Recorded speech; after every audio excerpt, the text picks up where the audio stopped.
بسم الله الرحمن الرحيم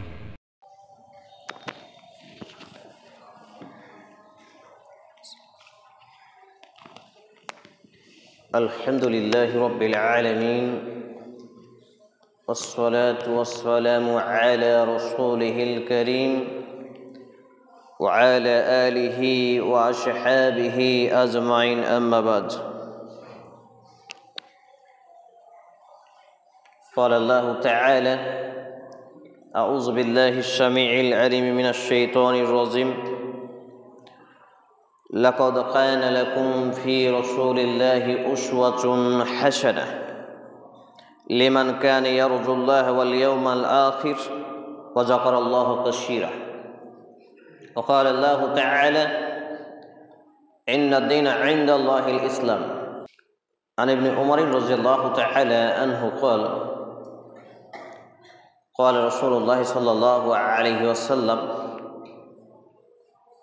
من تشبه بقوم فهو منهم رواه أبو داود بسند صحيح رب اشرح لي صدري ويسر لي أمري واحلل عقدة من لساني يفقهوا قولي رب أسر ولا تؤشر وتمم بالخير رب زدني علما رب زدني علما رب زدني علما যাবতীয় প্রশংসা গুণগান গুণকীর্তন হামদ ও শানা সেই আল্লাহ রাব্বুল আলামিনের নিমিত্তে যিনি এক ও একক ওয়াহদাহু লা শারীক খালিক এবং মালিক। যেই আল্লাহ রাব্বুল আলামিনের প্রশংসার ধারা শেষ করা অসম্ভব, তাই তাঁরই শেখানো ভাষায় সংক্ষিপ্ত একটি বাক্য দ্বারা তার সকল প্রশংসার অধিকারী হই, অংশ নিই। আসুন আমরা আন্তরিকতার সাথে পাঠ করি। আমরা বলি আলহামদুলিল্লাহ। অতঃপর অসংখ্য দরুদ ও সালাম শান্তির ধারা বিবর্ষিত হোক সর্বকালের শ্রেষ্ঠ মহামানবের প্রতি, যিনি ছিলেন ইমামুল আম্বিয়া, সমস্ত নবী এবং রাসূলদের সর্দার নেতা।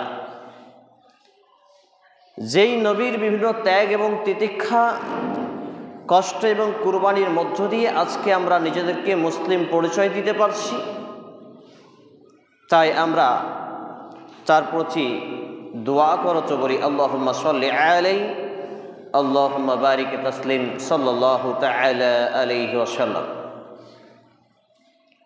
আনা তালিবুল ইলম, আমি একজন ইসলামের নগণ্য অযোগ্য ছাত্র হিসেবে আজকের সংক্ষিপ্ত টাইমে জুমার খুতবার আলোচনার বিষয় সামাজিক জাহেলিয়াত। উল্লেখিত বিষয়ের প্রতি পবিত্র কোরআন এবং সহিহ সুন্নাহর আলোকে এক গুরুত্বপূর্ণ তথ্য ও তথ্যবহুল বিবরণের আপ্রাণ প্রচেষ্টা রাখছি ইনশাআল্লাহুল আজিজ। ওয়া মা তৌফিকি ইল্লা বিল্লাহ আলাইহি তাওয়াক্কালতু ওয়া ইলাইহি উনীব। আলোচনা শুরু করার আগে আপনাদের সঙ্গে দুটি কথা। মাইক ঘের ঘের করছে, সাউন্ড একটু কমালে সুবিধা হবে। দেখেন একজন উঠেন। আপনাদের সঙ্গে প্রথম কথা হলো, সামাজিক জাহেলিয়াতের অন্যতম একটি জাহেলিয়াত হচ্ছে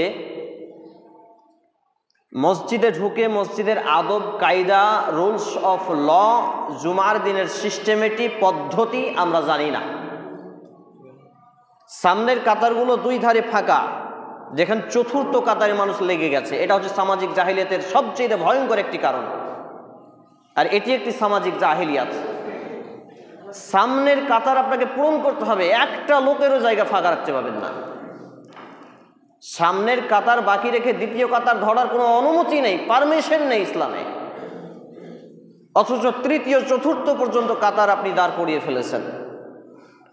এমনকি সলাতরত অবস্থায় অনেক মসজিদে গিয়ে আমি দেখেছি যে সেইখানে প্রথম কাতার ফাঁকা রেখে দ্বিতীয় কাতারে মানুষ দাঁড়ায় এবং সামনের কাতার ফাঁকাই থেকে যায়। অথচ সুনানে আবু দাউদ গ্রন্থে কিতাবুস সালাহ অধ্যায়ে হাদিস রয়েছে, সামনের কাতারে যদি একটা লোকের জায়গা ফাঁকা থাকে, পেছনে একটা লোকেরও নামাজ হবে না। কঠিন কথা নয়? কিন্তু সামাজিক জাহিলিয়াত তো, জাহিল মুসলিম আমরা তো এগুলো বুঝি না। তাহলে প্রথম কথা হলো, আপনি সামনের কাতারগুলো পূরণ করুন। এই সামনের কাতারে আসেন না, সামনের কাতারগুলো ভরেন। বাংলা ভাষা বুঝতে পারছেন না নাকি?